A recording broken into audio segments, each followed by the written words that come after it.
Okay, let's talk about the quesadilla. On the surface, it seems like one of the simplest foods imaginable, right?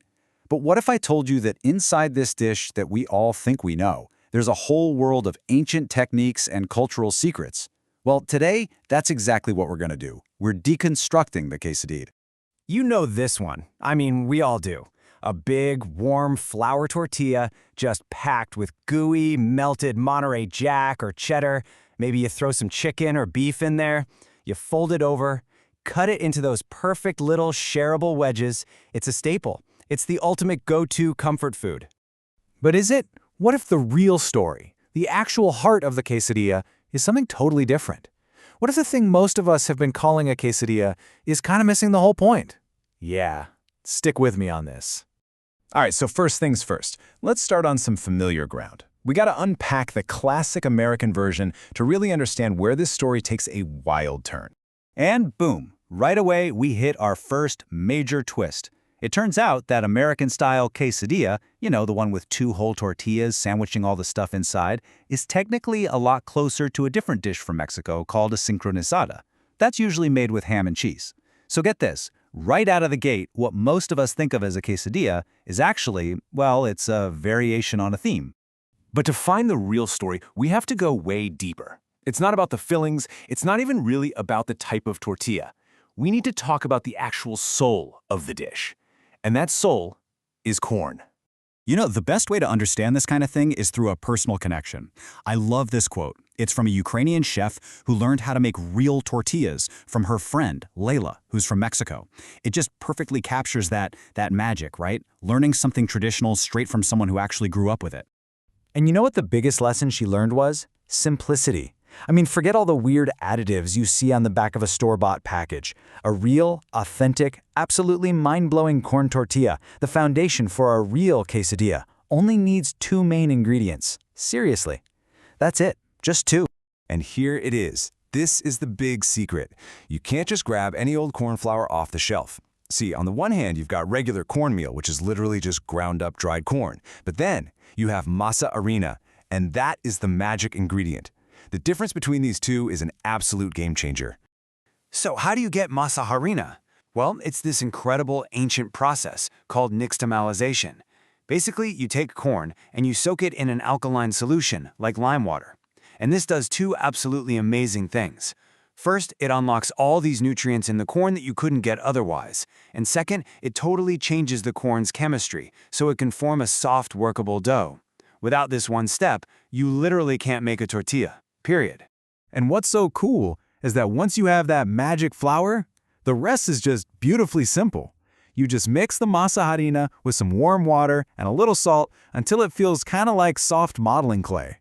Then you press it into a nice perfect circle and cook it on a hot, dry pan for just like 20 or 30 seconds on each side. That's it. And this is the piece of wisdom that Layla passed down. The real goal, it isn't just to cook the tortilla, it's to get it to puff up like a little balloon. That puff is the sign that you've trapped the steam inside, which is what makes it so soft and airy and perfect. And that puff? I mean, it's everything. It is so significant that there's actually a joke in Mexico that if you can make your tortilla puff, it means you're ready to get married. It's this incredible sign of skill and patience and love. It's a true badge of honor.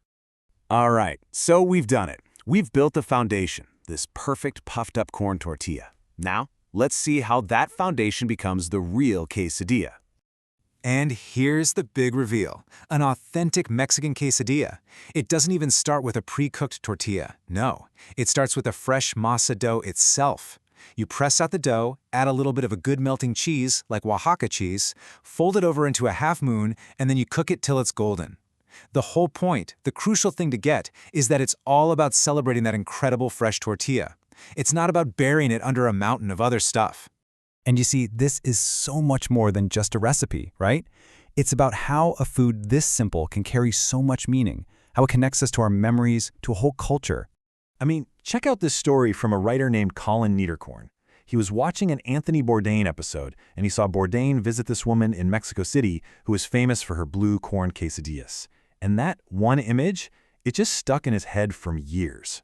So that memory, it turned into a full-on mission. Years later, When he finally got to go to Mexico City, he made it his goal to find that exact same street stall and meet that woman, Doña Anastasia. I mean, that is the power of authentic food. It can literally inspire a quest. And you know what? The payoff was totally worth it. He basically confirms everything we've just been talking about. He said the fresh tortilla makes all the difference. This wasn't just him grabbing lunch. It was a satisfying end to a 3-year personal quest. It was a real human connection. And this connection to culture, it goes beyond just taste or memory. It's also deeply visual. In Mexico, the way food is presented is a huge part of the experience. You've probably seen that vibrant, hand-painted pottery called talavera. These gorgeous, intricate designs, they're a form of folk art. It's a tradition where the plate itself is just as important as the food it's holding. It just elevates a simple meal into something truly special. And really, that kind of brings us full circle, doesn't it? When we take the time to really understand the right ingredients, the history, the culture behind a dish like a quesadilla, we're doing so much more than just cooking dinner. Like Inichka Chef wrote, we're basically letting ourselves travel and connect with people and entire places, all without ever leaving our own kitchens. So the big takeaway here isn't just, hey, a quesadilla is more than just melted cheese. It's that so often the simplest foods have the deepest, most incredible stories, and that just leaves me with one final question for you to chew on. What simple food out there holds an entire world of culture for you?